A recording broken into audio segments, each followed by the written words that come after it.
But first, the big story that we are tracking today, and that is the encounter yesterday in Jammu and Kashmir, which saw the top terrorist of India being eliminated.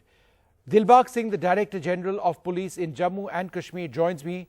Sir, thank you very much for being with us. How long did you keep Riaz Naiku under surveillance before you were able to take him down? Yeah, it was somewhere around 6 months when we started tracking very seriously, but every time we would go close to him, we'll not be able to hit his target. He was having multiple hideouts, especially in his own area, a couple of villages where we would move from one village to another. So around 6 months, tracking started. Last about 15 days, we were very close to him and we started working on him on day and night basis. And the last 3 days, my team led by DIG South Kashmir, Atul Goyal, and SSP Wantipur, along with his other officers, they were almost working on minute-to-minute, second-to-second basis, and we were able to pick up some of the contacts who were very close to him, who were meeting his day-to-day logistic requirements. And even the one who made the hideout for him, we were able to track down. And that is when one was 100% sure that today you are right on the target. And so you were able to remove people in that area as well, right, before the encounter actually began? Yeah, yes, we did that. So how difficult was it to extricate civilians from that area?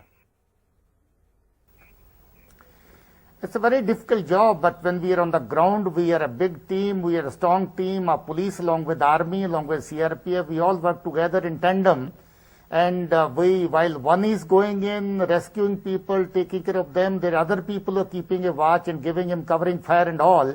So that is how every operation in somebody is going in, other one is covering his back, giving a covering fire. And in this operation also, when the activity was going on, our army and other troops from the paramilitary forces were there in the cordon to see that no one goes out of the cordon, to see that if one is able to go through some tunnel, and if in case there is a tunnel in the hideout which can take him out of the house, all those precautions were taken. But I'm happy that all the family members, inmates from the 3-4 houses that were in target were safely evacuated. And that's a very tedious job, very risky job, I tell you. But I'm happy that most of the occasions the people take that great risk and do the job. So intelligence is a game of patience, but and obviously it takes a lot of time. You kept the faith in your officers. Were there moments when you said, or when you felt that, look, unfortunately, for whatever the reasons, the team wasn't able to deliver what you asked them to?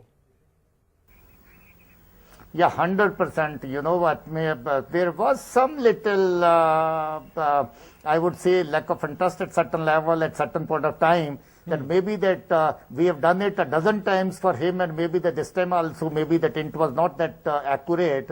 But I was 100% sure, and I was believing my officers who were working out every bit of the detail that was available on him.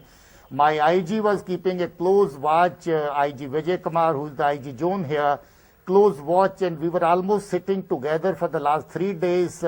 Every bit of information that was coming was being followed up by us and subsequently being acted upon by our field time led by DIG and the SSP. So finally it was, I think, supposed to be, luck was supposed to be in our favor. 12 times we missed him, and this time we finally got him, working on each and every bit of information that we had. So, sir, does this encounter avenge the loss of the soldiers and men in Handwara? I won't put it that way. Our operational work is something which goes on. There are ups and downs while you work. You get losses at times in the operations. So saying that we have avenged it is not perhaps the appropriate word. We work here for a greater cause, not for our personal avenges and revenges. We are here for establishing peace in the state and giving a peaceful environment to the people of the region. So we going by the mandate of our duty, the professional hazards that we have, we do face losses, but it doesn't mean that the losses will make us feel that we'll sort of be able to make good those losses by killing someone in turn. This is an ongoing process. Even if those losses were not there, we would have carried on with this operation. But yes, it would give certain amount of satisfaction to the bereaved families and the bereaved Sure. colleagues who really feel bad when this kind of loss is faced by the troops, by the forces. Yeah. And sir, what happened in the gun battle with Naiku? Did he fight till the end? Yes, he did. In fact, he kept on changing rooms from one room to another. Whole night he did not fight. The fact that he was there in our cordon, one or two shots came, but then he kept on hiding, did not fight back at all.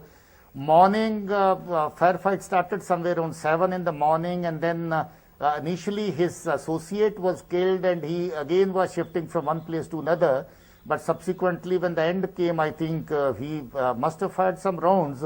He did fire at the troops. It's not that he did not fight back, but that kind of fight with the kind of stature that he had, that kind of fight was missing.